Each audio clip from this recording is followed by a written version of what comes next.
Euh, Mon enfant est têtu, il m'a dépassé.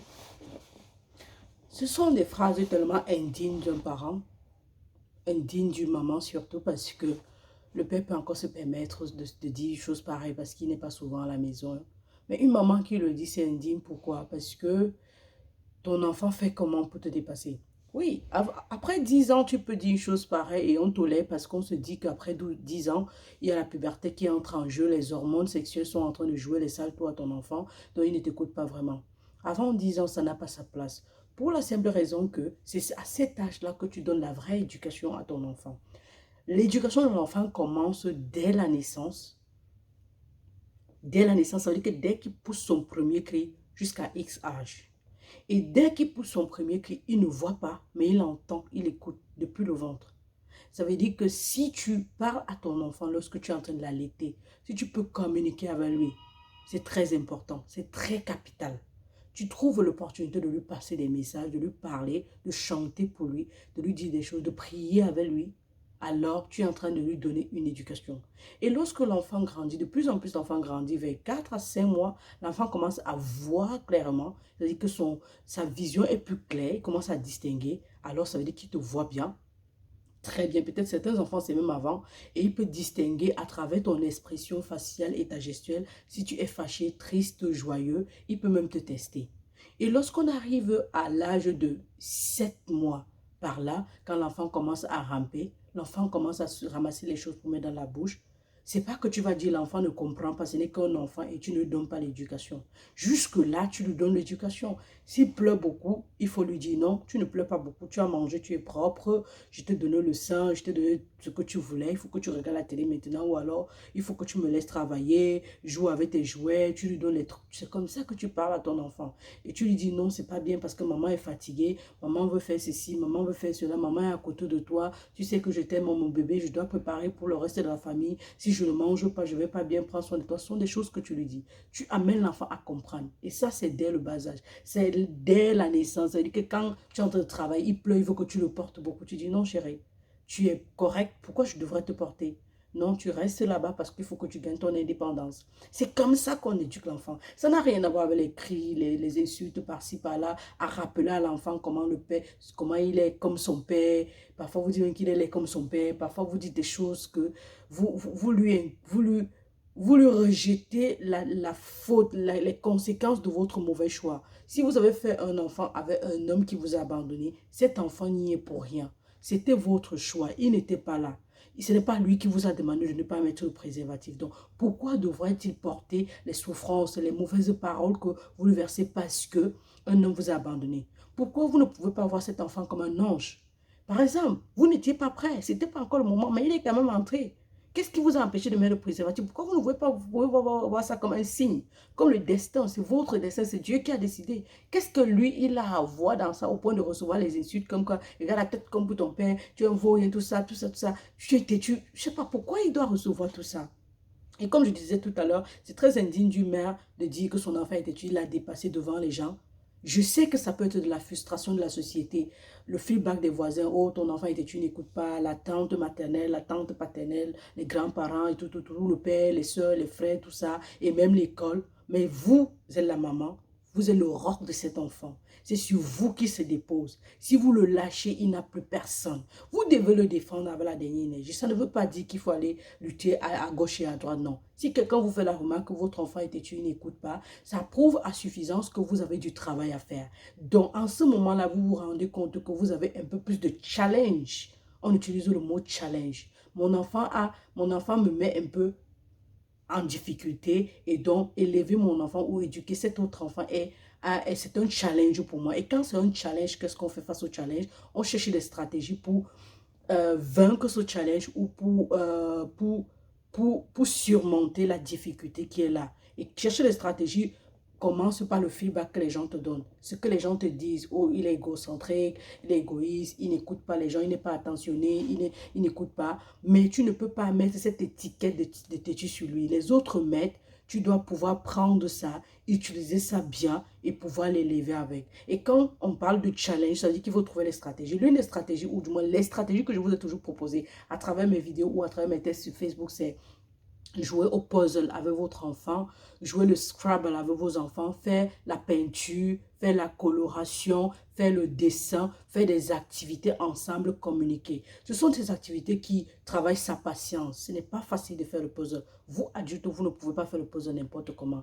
Comprenez donc que pour un enfant, s'il arrive à le faire, ça veut dire que vous êtes en train de captiver son attention. Vous travaillez sa patience, vous travaillez son sens de l'observation et vous cultivez l'enfant en soi. Donc, vous développez son cerveau. Personne ne peut le faire mieux que toi, le parent. Il faut que tu l'accompagnes. Il faut que tu le fasses avec lui. Parce que si tu ne le fais pas, tu attends que quelqu'un d'autre le fasse. Personne ne le fera comme toi, tu devras le faire.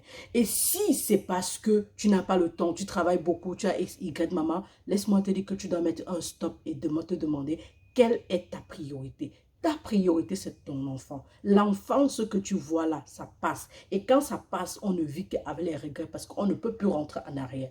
Donc, si tu es trop occupé, tu peux réduire tes heures de travail pour une période. Tu peux dire non, je réduis mes heures de travail pour 6 mois. Je me concentre sur mon enfant. Je l'aide à acquérir les compétences dont il a besoin. S'il a besoin de concentration, je travaille dessus. Je fais la lecture avec lui. Je fais le dessin avec lui. Je fais l'écriture avec lui. Au fur et à mesure, c'est difficile, mais au fur et à mesure que tu fais avec lui, il est plus attentionné parce que toi-même, tu es en train de t'impliquer. Tu fais des jeux de famille, vous dînez en famille, ça fait qu'il y a une notion de famille, il y a l'inclusion, et puis il se sent en famille et il peut aussi s'ouvrir. Tu arrives à déceler ses défauts, travailler dessus en priant pour obtenir un résultat. Mais tu ne peux pas, sur la base de ce que les gens te disent, abandonner jusqu'à affirmer il m'a dépassé, il est trop têtu, tu ne le connais pas, c'est un petit démon, c'est un petit vampire. Tu ne peux pas dire ça de ton propre enfant. Ça n'a pas de sens.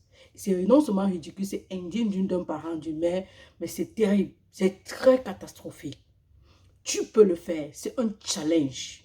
Comme ta vie est un challenge, combien de fois tu as les difficultés à trouver le travail, à trouver de quoi manger, à trouver de ceci, cela. Même avant de finir l'école, c'était difficile. Tout est difficile, ce sont des challenges, mais tu les affrontes. Pourquoi cet enfant-là va être une difficulté pour toi? Et quand tu parles de ton enfant, vends-le cher. Parce que si tu le vends moins cher, on va l'acheter cher. Et si tu vends ton enfant moins cher dès le bas âge, comme tu es en train de le faire, tu es en train de créer les blessures intérieures à l'intérieur. Tu l'humilies, tu es injuste avec lui, tu le rejettes et tu l'abandonnes par la même occasion. Donc, en quelque sorte, et tu le trahis. Donc, dans ton action de dire ces bêtises, ces choses que tu dis au quotidien, tu es en train de créer les simples blessures intérieures. Trahir, n'est-ce pas? Trahison, rejet, injustice, humiliation et abandon. Et injustice, yeah, et abandon. N'est-ce pas? Tu crées tout ça en lui et quand tu crées ça en lui, ça baisse son estime personnelle aujourd'hui et pour de bon, ça crée la dépendance affective en lui. Demain, il va s'attacher à une femme ou à une personne et il ne va pas s'en sortir. Si la personne le laisse, il peut facilement se suicider. Ce sont des choses que tu crées sans t'en rendre compte. De plus, tu crées beaucoup d'autres choses en lui. De plus, maman, c'est normal que l'enfant dise non. C'est normal, le non fait partie de la vie. C'est à quel moment est-ce que tu t'attends à ce qu'il dise non? Chacun de nous doit pouvoir être capable de dire non un jour dans sa vie. Et si l'enfant commence à résister, quand tu l'envoies et dit non, tout ça, c'est à toi de le guider. C'est à toi de le guider. Donc, tu le laisses dire son non. Tu écoutes quand il dit non et toi tu guides son non quand il faut et quand il ne faut pas. C'est ça le rôle de l'éducation du parent. C'est ça le rôle du parent dans la vie de l'enfant. Je vais prendre un exemple simple. Quand j'ai parlé tout à l'heure de l'enfant rampait, je me suis arrêtée, je n'ai pas continué. Quand l'enfant est en train de ramper, il ramasse tout, il met dans la bouche. Si tout le temps tu peux retirer dans sa bouche, tu peux le porter, tu n'es pas en train de l'éduquer. Tu es en train de le gâter. C'est spoiler l'enfant là-bas. Quand il est en train de ramasser, tu dis non. Parce qu'il écoute, je vous ai dit qu'il écoute. Et à cet âge-là, il voit. Tu dis non, on ne met pas dans la bouche. Non, non, non. À la langue que tu veux, on ne met pas dans la bouche. S'il insiste, tu dois le piéger. Tu déposes un truc devant lui, tu le mets là, tu t'assois, tu regardes. Il veut prendre, tu dis non, on ne met pas dans la bouche. Non, non, non. Tu refais ça 5, 6 fois, 7 fois. Tu vas voir que ça va changer. Soit il ne va plus prendre, soit quand il va vouloir prendre, il va se tourner pour te regarder et vous aurez à constater, vous les parents, surtout quand vous avez plusieurs enfants comme moi, ils vous testent, ils ont chacun leur caractère. Soit, quand il va mettre dans la bouche, tu vas venir lui dire, non, non, non, qu'est-ce que tu as dans la bouche? Il va commencer à rire. Et quand tu vas vouloir rire, tu vas te dire, ah bébé, ah, tu ouvres ta bouche toi-même. Lui-même, tu vas voir comment le bébé va ouvrir sa bouche. C'est un jeu en fait. Il apprend en jouant. Le nom que tu lui as dit va faire que demain, s'il veut toucher quelque chose qui brûle, il va tester, ça va le brûler, il va laisser. Il ne va pas aller se brûler parce que tu es en train de lui apprendre à être indépendant. On dit apprendre à quelqu'un, oui, à être indépendant. Et donc, par la même occasion, tu es en train de lui donner une éducation qui va, qui va perdurer et qui sera perpétuelle. Ça veut dire que c'est toi qui éduques ton enfant, pas le voisin, pas quelqu'un d'autre. N'étiquette pas ton enfant. Ne dis pas, ne dessine pas le diable au mur, sinon il va finir par apparaître. L'enfant là a un potentiel, il y a le positif en lui. Utilise le positif là pour le faire grandir. À un moment donné, il ne faut pas qu'on se focalise seulement sur le mauvais parce qu'il est dur, il n'écoute pas, il est têtu, que tu vas laisser ce petit génie qui est en lui mourir. Non, ne dessine pas le diable, ne regarde pas seulement le mauvais. Le mauvais est là, tu travailles sur ça, mais utilise le bon pour booster son potentiel. Ne dit-on pas que, à force de dessiner, le diable finit par apparaître au mur? Est-ce que tu veux qu'ils apparaissent au mur? Je sais que non, maman. Tu es maman, je suis maman, on sait de quoi on parle. Alors tu chéris ton enfant, tu lui donnes l'amour, tu te remets à son niveau. L'enfant ne vient pas à ton niveau. C'est toi la mère qui te remet à son niveau. Parce qu'il ne sait rien. C'est une feuille blanche que tu as accouchée. Et parce que c'est une feuille blanche que tu as accouchée, tu dois décider ce que tu vas écrire sur cette feuille blanche. Qu'est-ce que toi, tu choisis d'écrire sur la feuille blanche, maman? Rentre à son niveau. Yes.